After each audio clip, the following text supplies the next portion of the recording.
네, 안녕하세요. 황선의 통일 콘서트 17번째 시간입니다. 우선 먼저 한 주간의 한반도 소식을 알아본 뉴스 브리핑 시간입니다.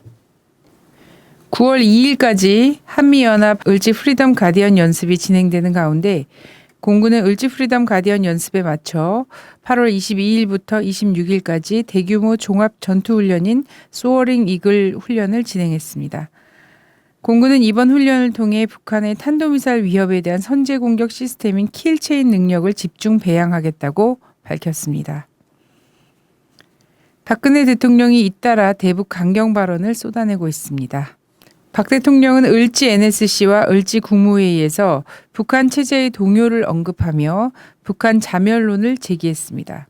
이어 24일 중부전선의 전방 군단을 방문한 자리에서도 북한은 비상식적 의사결정 체제라는 등 북한에 대한 강도 높은 표현을 써가며 단호한 응징을 주문했습니다. 이를 두고 일각에서는 우병우 민정수석 파문으로 수세에 몰린 박 대통령이 안보 카드를 의도적으로 적극 활용하고 있다는 지적도 제기되고 있습니다. 27일 북한 인민군 판문점 경무장은 한미가 판문점 구역에서 투강동을 비추며 도발 행위를 하고 있다면서 이에 조준 사격도 할 수 있다고 경고했습니다. 북한군은 판문점 구역에서 8월 26일 저녁부터 촉수 높은 투강 등으로 감시 초소를 비춰대고 있다며 우리 군대를 자극하여 대응 조치를 유발시켜 놓고는 그것을 도발로 오도해 보려는 것이 이번 도발 행위가 추구하고 있는 진의도라고 비판했습니다. 29일 북한 조선중앙통신은 논평을 통해 한미연합 을지 프리덤 가디언 연습은 철두철 및 대조선 핵선제 공격을 노린 군사적 도발로서 지역의 평화와 안정에 대한 엄중한 도전으로 된다는 입장을 밝혔습니다.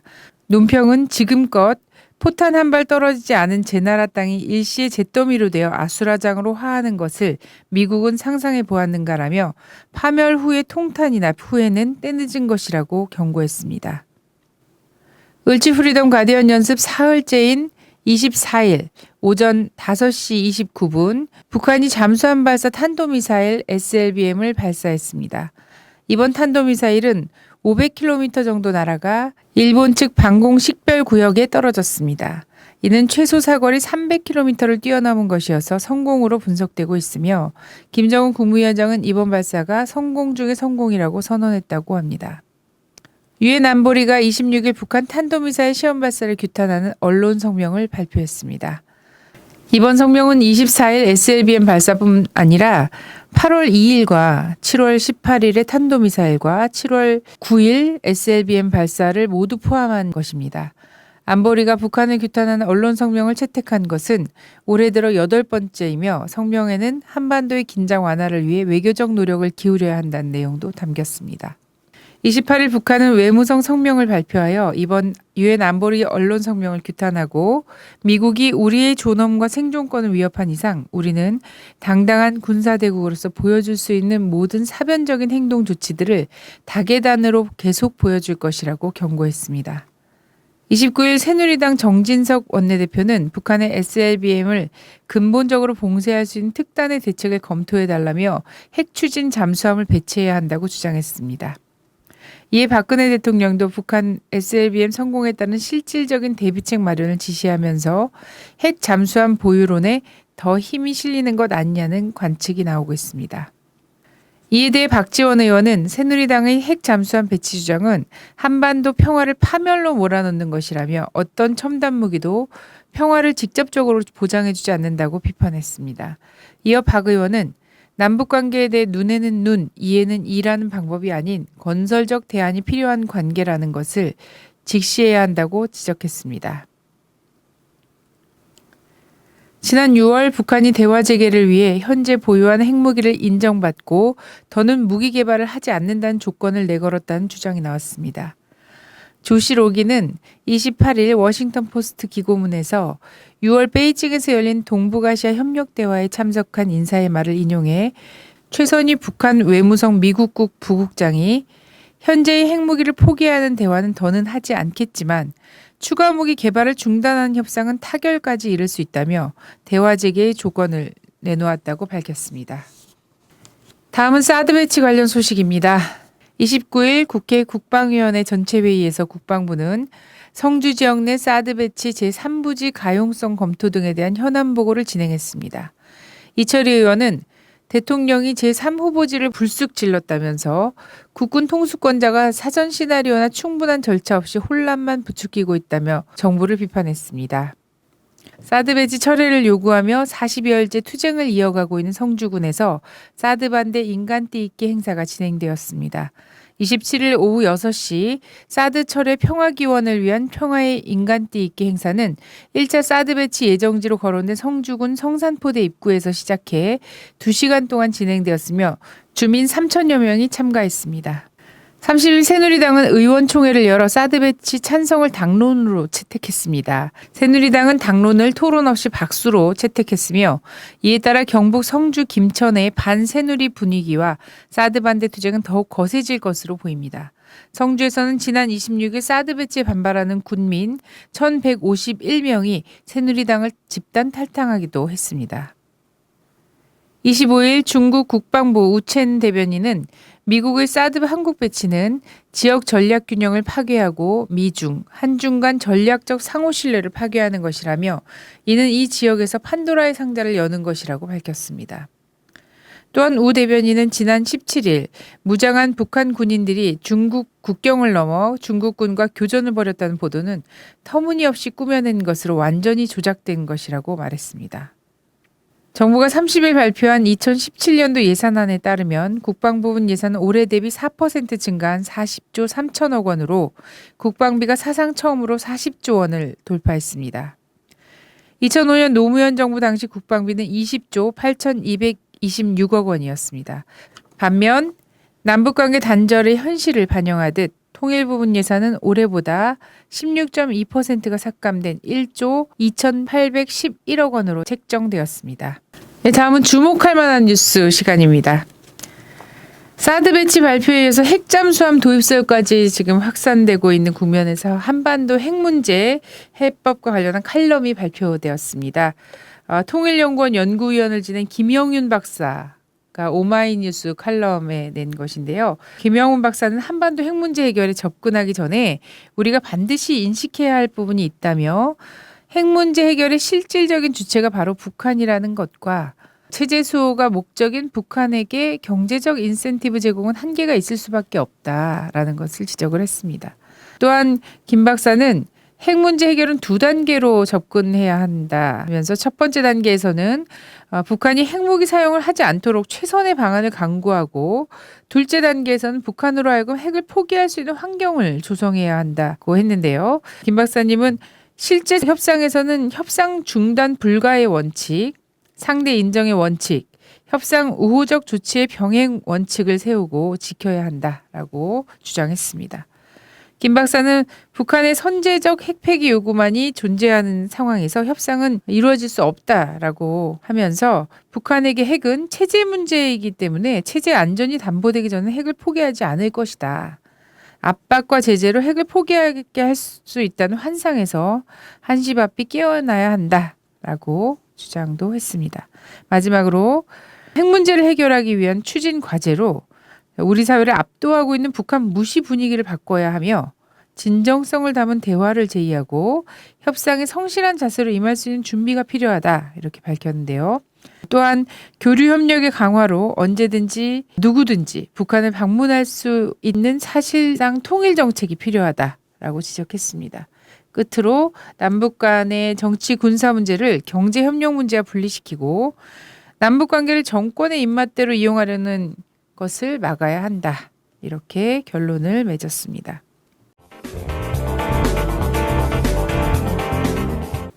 이번 심층 분석 시간에는요. 제가 며칠 동안 좀 떠들썩했지요. 북한이 지난 8월 24일 잠수함 발사 탄도미사일 SLBM 발사를 해서 고각으로 발사했음에도 불구하고 500km 떨어진 일본의 반공식별 구역 내에 해상에 탄착을 시켰습니다. 이에 대해서 김정은 위원장은 성공 중의 성공, 승리 중의 승리다라고 크게 뭐 기뻐하면서 평가했다라고 지금 한국 뉴스에도 계속 나오고 있는데요. 예, 그리고 관련자들에게 노동당 중앙위원회, 중앙군사위원회, 인민군 최고사령관의 이름으로 특별감사를 주었다. 이런 보도도 있었습니다. 그래서 이번 미사일 발사, 시험 발사 도대체 그 의미가 무엇인지 NK투데이 문경환 기자 모시고 대화를 나눠보도록 하겠습니다. 안녕하세요. 안녕하세요. 자, 이번 시험 발사를 통해서 북한 SLBM 성능이 어느 정도 되는지 좀 가늠할 수 있을 것 같은데요. 이 이야기를 좀 해주시죠. 네, 이번에 북한이 SLBM을 쏘면서 고각 발사를 했다고 공개를 했습니다. 한국 군 당국도 이렇게 파악을 하고 있고요. 정상 각도로 발사했을 경우에는 1000km 정도 날아갈 것이다. 이렇게 좀 추정을 하고 있고, 또 이번에 연료를 다 채우지 않고 쐈다. 이렇게 좀 분석을 하고 있습니다. 그래서 만약에 연료를 가득 채웠을 경우에는 2000km까지도 날아갈 수 있지 않겠냐. 이렇게 추정을 하고 있습니다. 북한 미사일 전문가인 제프리 루이스 미들베리 국제대학원 겸임 교수는 로이터 통신과 인터뷰에서 이번 SLBM 발사에 대해 아마 성공적일 것이다 이렇게 얘기를 했고요. 고각 발사든 아니든 미사일은 제대로 작동하는 것이다 이렇게 설명을 했습니다. 자, 이번 SLBM 시험 발사 성공으로 해서 한국에 내년에 배치하겠다 이렇게 얘기했던 사드 이게 무용지물이 되는 거 아닌가 이런 주장들도 나오고 있지 않습니까? 사드 레이더는 범위가 120도로 고정이 돼 있습니다. 그러니까 북쪽으로 120도, 동쪽으로 120도 이렇게 고를 수는 있겠지만 기본적으로 사드가 북한을 대상으로 북한의 미사일을 관측하기 위해서 설치되는 것이기 때문에 당연히 북쪽을 향해서 있을 건데 이 SLBM은 잠수함에 싣고 다니는 것이기 때문에 북한이 잠수함에 SLBM을 싣고 동해나 남해, 서해 이런 곳으로 가서 미사일을 발사한다면 사드 레이더에는 잡히지 않게 되겠죠. 그래서 사드가 무용지물이 된다 이런 분석들이 나오고 있고요. 극단적으로는 이렇게 얘기할 수 있죠. 사드를 세 대 배치를 하자 그럼. 그래서 레이더를 360도 다 가동할 수 있지 않느냐. 이렇게 한다고 해도 이 저각으로 그러니까 낮은 각도로 쏘게 됐을 경우에 레이더에 쉽게 포착이 안 되는 그런 문제들도 있고 그래서 어렵지 않겠냐. 포착이 어렵지 않겠냐. 이렇게 이제 주장하는 분들도 있습니다. 어쨌든 이 사드는 기본적으로 한 대가 들어오는 거고 북쪽을 향하고 있기 때문에 다른 북한 영토가 아닌 다른 곳에서 발사하는 미사일에 대해서는 사실상 속수무책이다. 이렇게 보는 게 맞을 것 같습니다. 네, 북의 SLBM 발사가 이번 처음이 아니죠? 북한이 처음으로 SLBM 시험을 한 게 작년 5월 8일이었죠. 물속에서 발사해서 바다 위로 또 올라서 점화를 하는 거기까지 실험을 했습니다. 그래서 이걸 콜드 런칭이라고 하는데 콜드 런칭이 제대로 되는지까지 시험을 했었고요. 그 후에 2016년 4월 23일 날 점화 후에 비행하는 것까지 시험을 마쳤습니다. 이때 약 30km 비행했다 이렇게 추정을 하고 있죠. 이번에 발사는 고각 발사를 해서 500km를 비행했기 때문에 사실상 SLBM의 전체 시험을 한 게 아닌가 이렇게 볼 수가 있겠고 북한에서 공개한 건 콜드 런칭의 안정성, 로켓 단 분리, 대기권 재진입, 명중 정확성 이런 것들을 모두 시험했다. 이렇게 얘기를 하고 있습니다. 그래서 지금 이제 북한의 SLBM 수준은 실전 배치 직전 단계까지 왔다. 뭐 이렇게도 볼 수 있을 것 같습니다. 그러면은 원래 2015년에 첫 시험 발사를 한 다음에 당국에서 얘기한 거는 실전 배치 한 5, 6년 정도 걸린다라고 얘기를 했었고요. 그리고 뭐 본인들이 얘기한 거 좀 더 점점 줄어들고 있긴 한데요. 2016년 올해죠. 올해 4월 달에 발사했을 때는 그다음에 국방부 대변인 실전 배치에 이제 3, 4년 정도 걸릴 것으로 예상이 된다. 이렇게 발표를 했었는데요. 개발 속도가 이렇게 되면 예상보다 더 많이 빨라지는 거 아닌가 이런 생각이 드는데요. 네. 8월 25일자 노동신문은 지난해 5월 전략 잠수함 탄도탄의 수중 사출 시험을 성공시키고 불과 1년도 못 되는 기간에 비행 시험 단계에 진입하는 빠른 개발 속도를 과시한 데 이어 오늘 또다시 보다 높은 단계의 탄도탄 수중 시험 발사에 성공했다고 평가를 했습니다. 이에 따라 문근식 국방과학연구소 전문위원 겸 국방안보포럼 대외협력국장은 연내 SLBM 실전 배치도 가능할 것이다 이렇게 분석을 했고요. 실제로 미국에서도 2년 정도 안에 실전 배치가 가능할 거다 이렇게도 분석하는 연구원들도 있습니다. 어쨌든 한국 군 당국이 지난해와 올 초에 4, 5년, 뭐 5, 6년 이렇게 걸릴 것이다 이렇게 분석했던 것들이 모두 틀렸다. 생각보다 북한의 SLBM 실전 배치 시기가 상당히 빠를 수 있다 이렇게 보는 게 맞을 것 같습니다.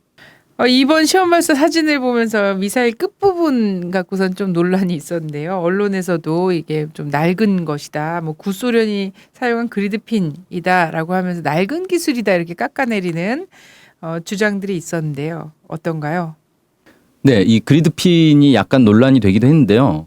이 그리드핀이 구소련의 미사일에서 사용된 기술이다. 이건 맞습니다. 그런데 과거에만 사용되고 지금은 사용되지 않는가라고 했을 때는 그것도 아닙니다. 이 그리드핀을 사용하는 목적은 원래 미사일에는 날개가 달려서 그 날개를 통해서 이 공기 중을 비행할 때 비행 안정성을 갖추는 게 목적인데 이 날개가 있으면 미사일을 보관하고 또 발사관에 놓고 하는 게 상당히 불편합니다. 이 날개를 접을 수가 없기 때문에.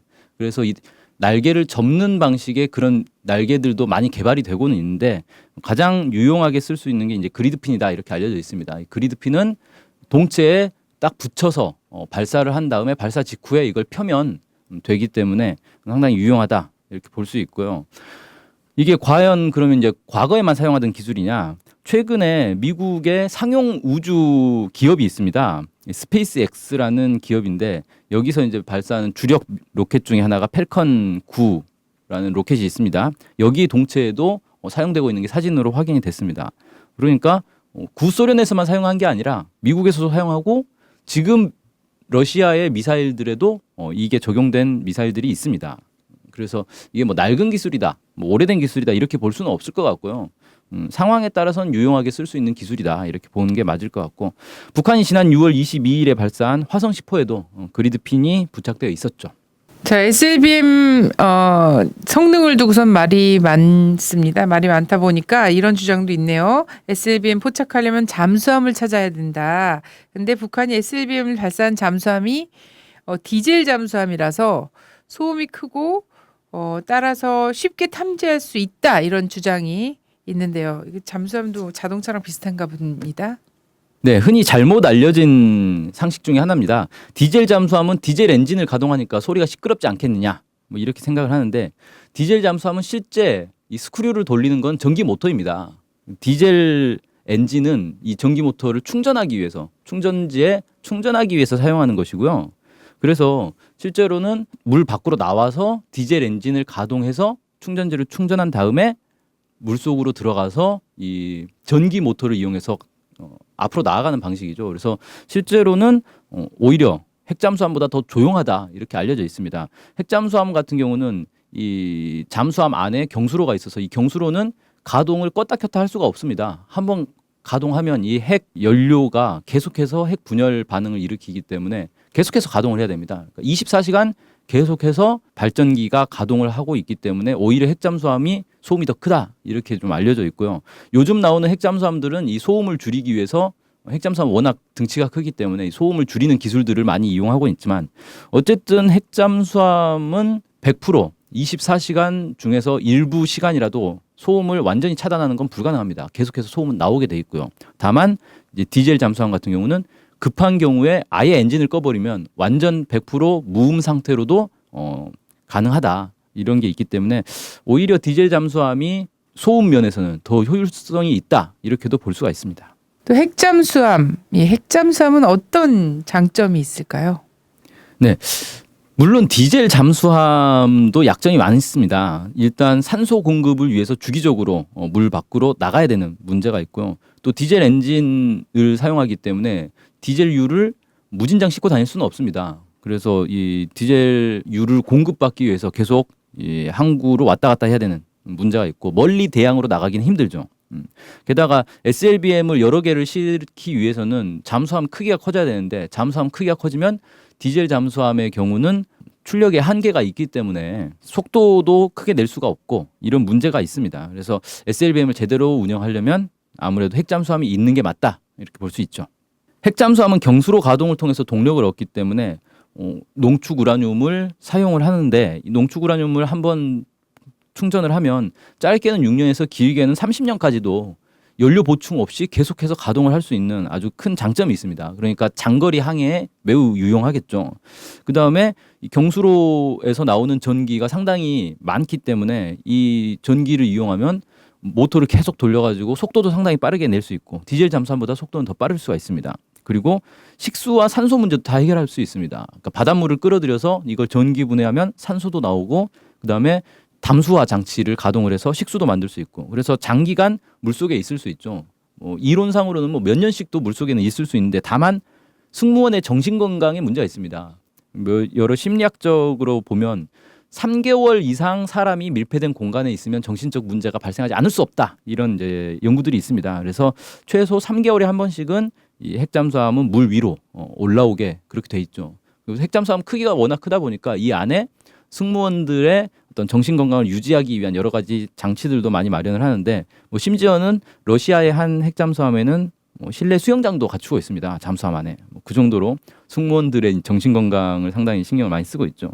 어쨌든 이 상당히 오랜 기간 물속에 들어가 있을 수가 있기 때문에 SLBM을 운용하는 나라라면 당연히 핵잠수함을 사용하게 되겠고 북한도 당연히 핵잠수함을 목표로 하고 있을 것이다. 이렇게 추정할 수 있습니다. 자, 정치권 일각에서는 우리가 핵잠수함을 놔야 된다, 뭐 이런 얘기도 도입해야 한다, 이런 얘기도 있는데 북한은 핵잠수함을 개발할 기술이 있을까요? 네, 양욱 국방안보포럼 연구위원이 2015년 2월 13일 뉴데일리와 인터뷰에서 북한의 핵잠수함 개발 가능성이 높다 이렇게 평가를 했었고요. 아까 말씀드렸던 문근식 전문 연구위원도 이미 핵탄두를 완성하고 있는 상황에서 핵잠수함을 개발 못할 이유가 없다. 북한 핵 개발 능력은 상당한 수준이기 때문에 북한에게 잠수함 탑재용 소형 원자로 개발은 어려운 일이 아니다. 이렇게 설명을 했습니다.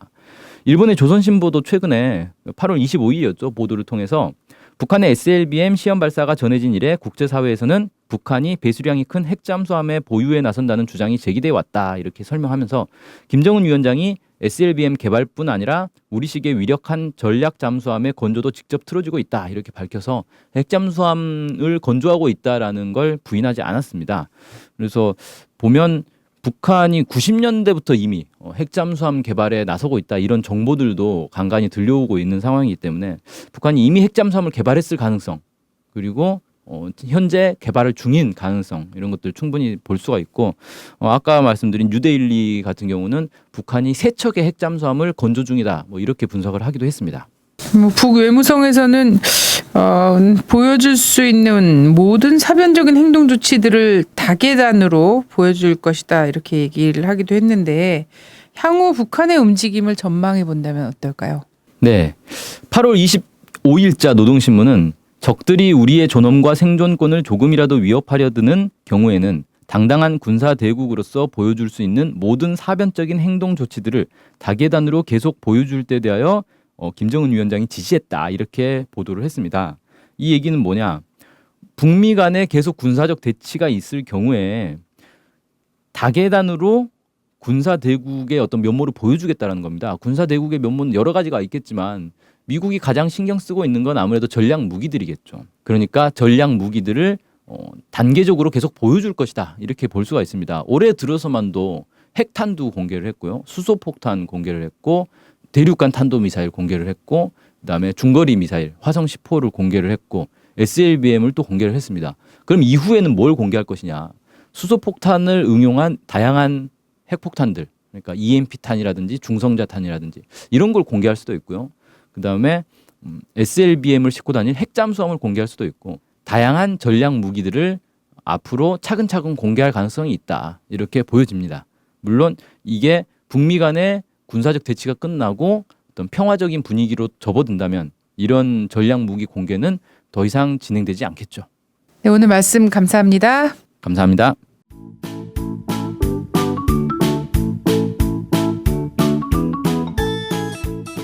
테러 방지법 통과 이후에 당신의 소중한 디지털 데이터를 지켜줄 수 있는 책입니다. 김인성의 완벽한 데이터 관리.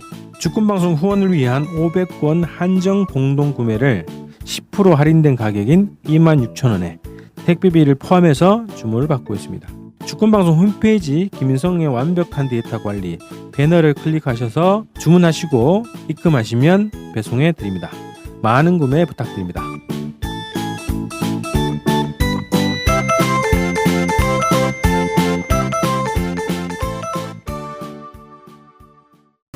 네, 이번 시간은 북한을 새로 보기로 통일을 준비하는 시간입니다. 북새통인데요. 자, 저도 진행하면서 너무 흥미진진한 시간이 아닐 수 없네요. 오늘은 또 어떤 내용일까요? NK투데이의 이동훈 기자님 모셨습니다. 안녕하세요. 네, 안녕하세요.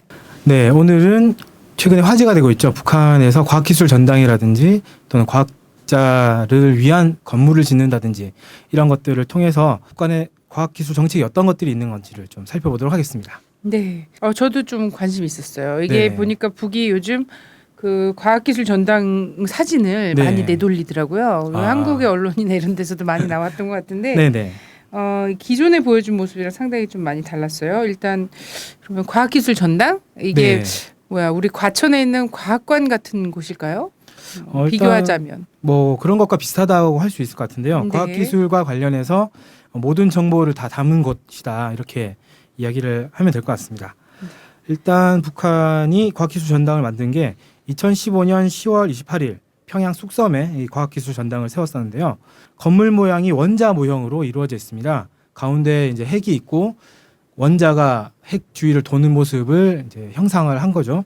이거 뭐 딱 보니까 이 항공에서 본 모습인데 네, 공중에서 본 예, 모습이죠. 이 공중에서 본 모습만으로도 이게 과학기술 전당이다 이런 느낌이 딱 오네요. 네. 근데 쑥섬이라 그랬죠? 네. 네, 쑥섬이라고 하면 우리 또 한번 짚고 넘어가 보고 싶은데 48년도 재정당 사회단체 연석회의 네. 하면서 이제 김구 선생님, 뭐 김일성 주석 이런 분들이 저기 쭉 모여서 네. 이렇게 낚시도 하고 바둑도 두고 했던 그렇죠.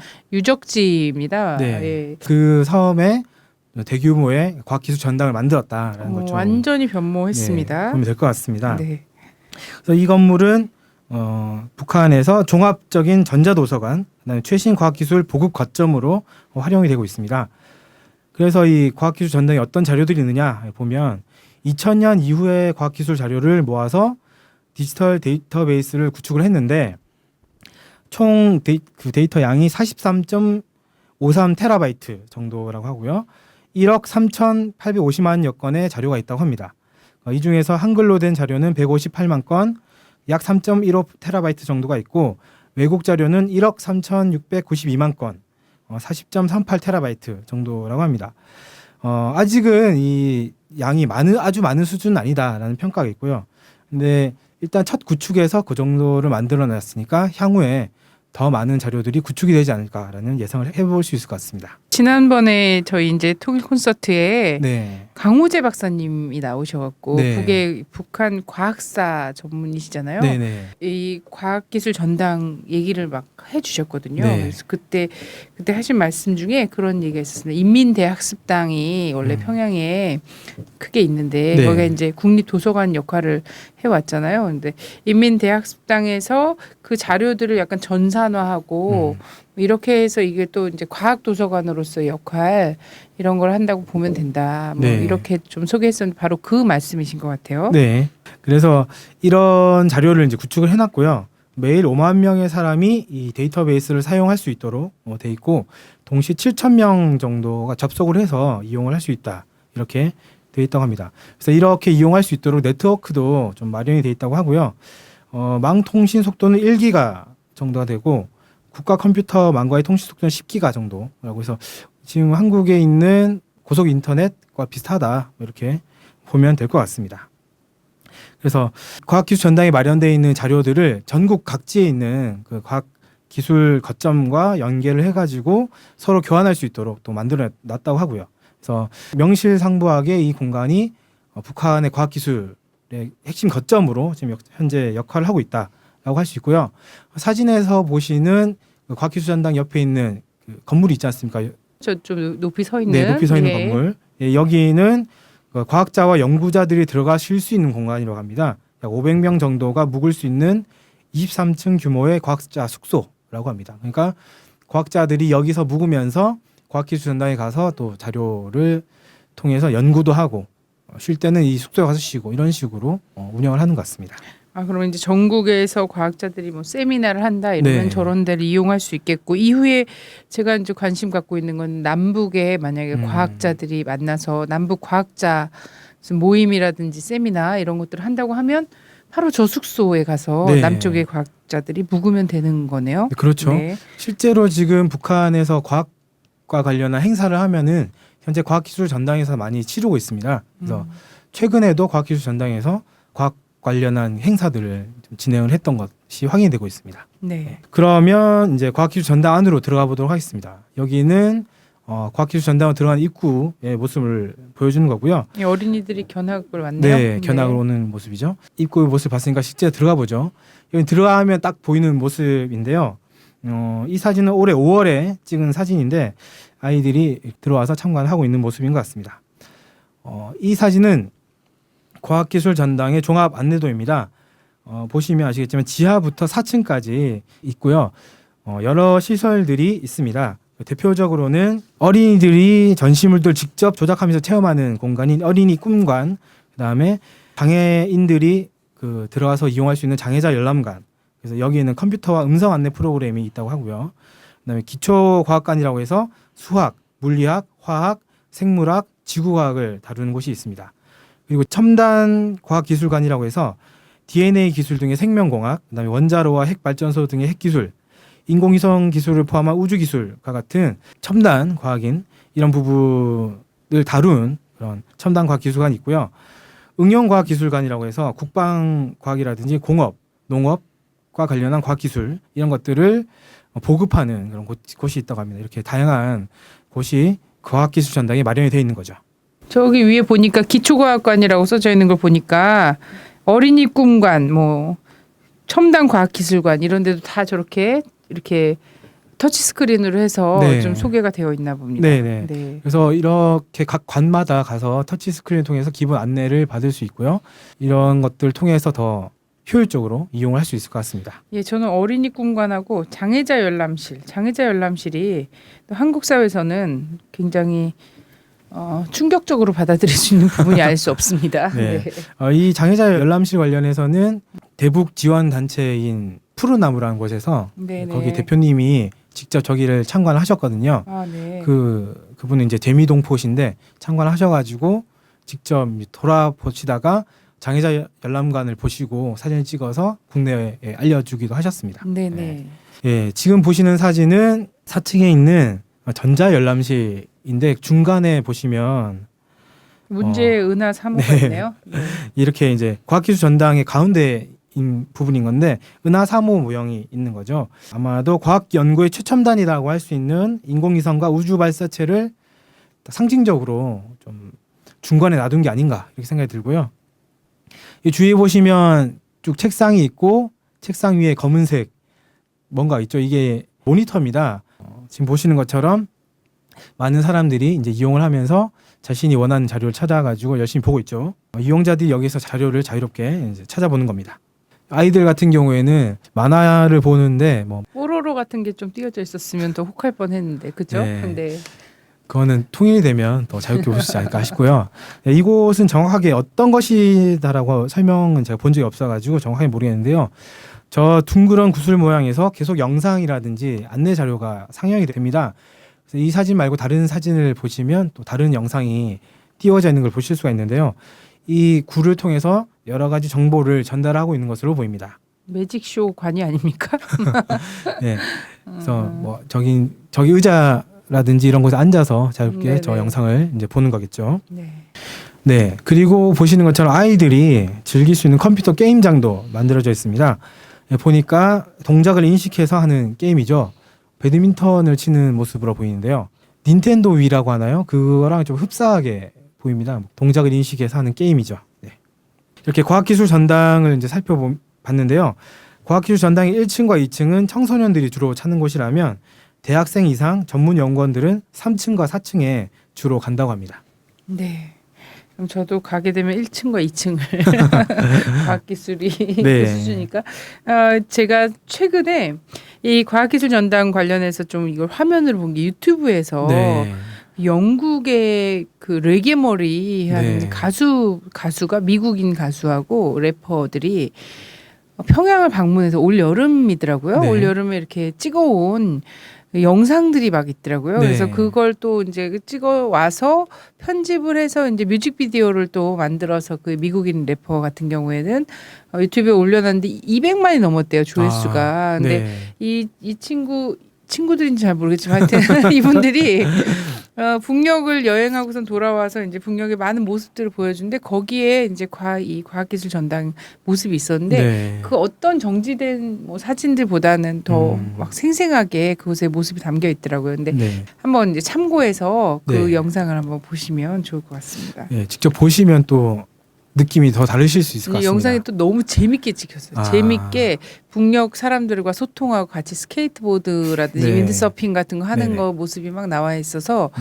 이제 그 기존 언론들에는 북의 선전 선동에 놀아났다고 하는 비평을 많이 받았다고 하더라고요. 네. 그러니까 어쨌든 반응들이 좀 약간 극과 극으로 갈리는 것 같아요. 근데 굉장히 호기심 이런 것들이 많이 좀 묻어나는 영상이었던 네. 것 같아요.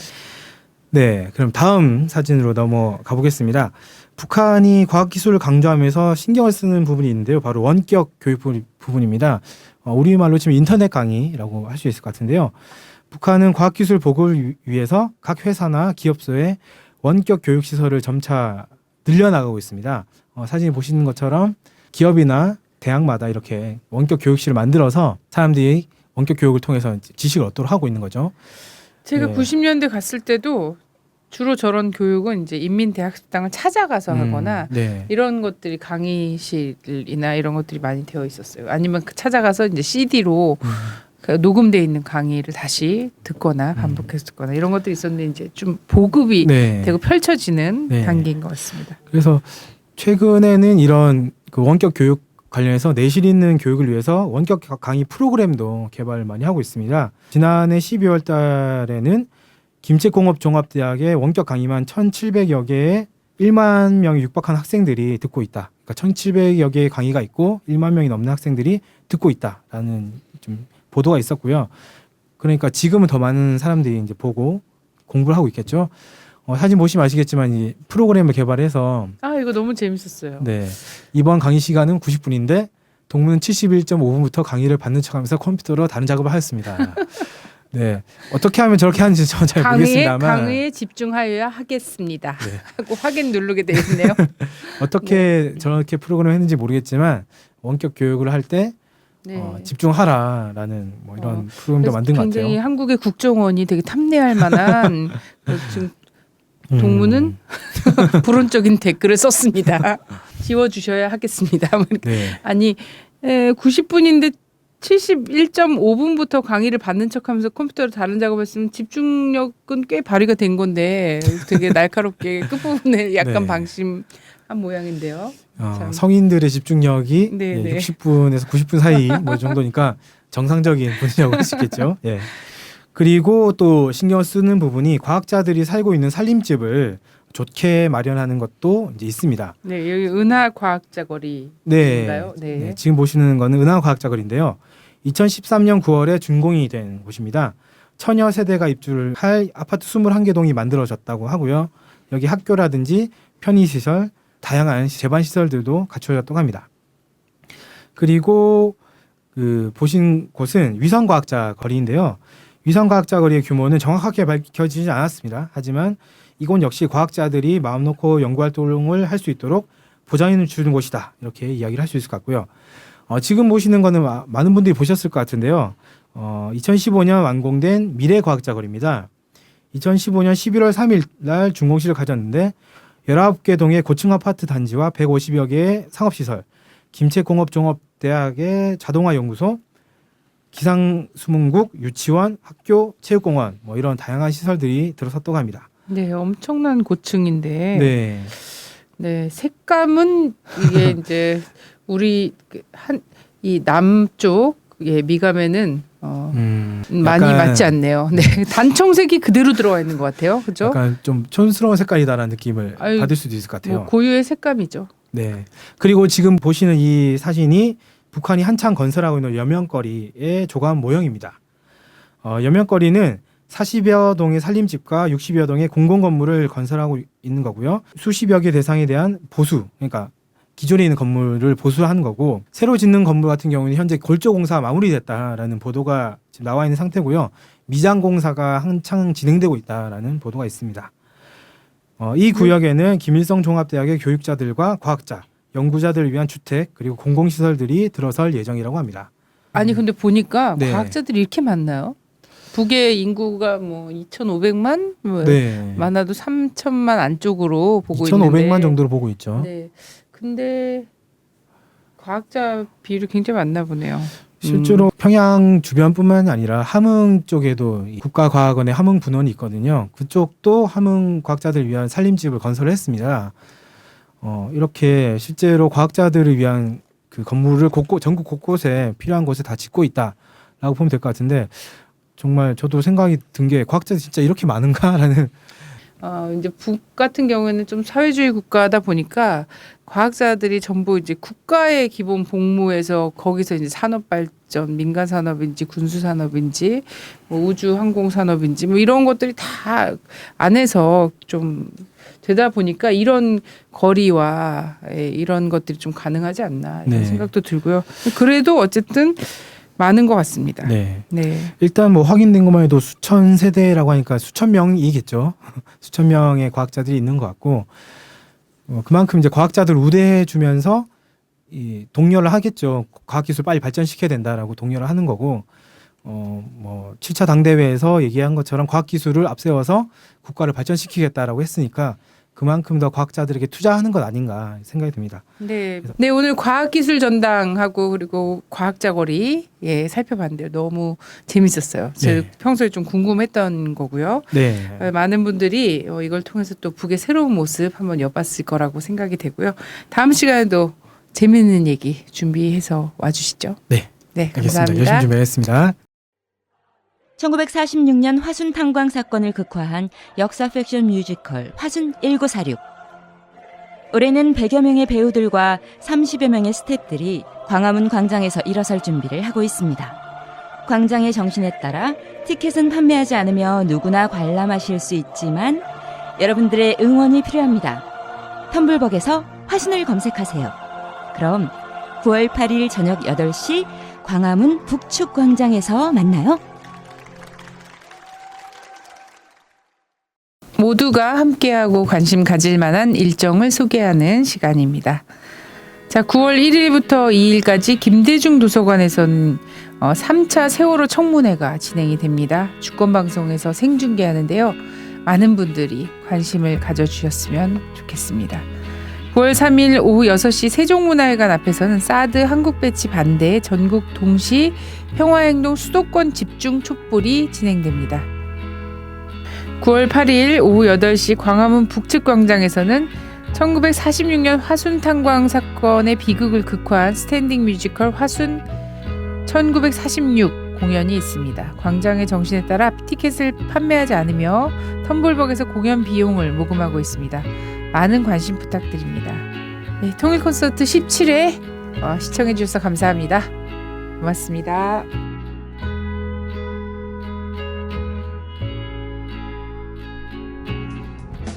주권방송이 민중의 눈과 귀를 멀게 하는 공중파와 종편, 신문들에 맞서 진보 언론의 사명을 다할 수 있는 힘은 애청자분들의 적극적인 참여에 있습니다.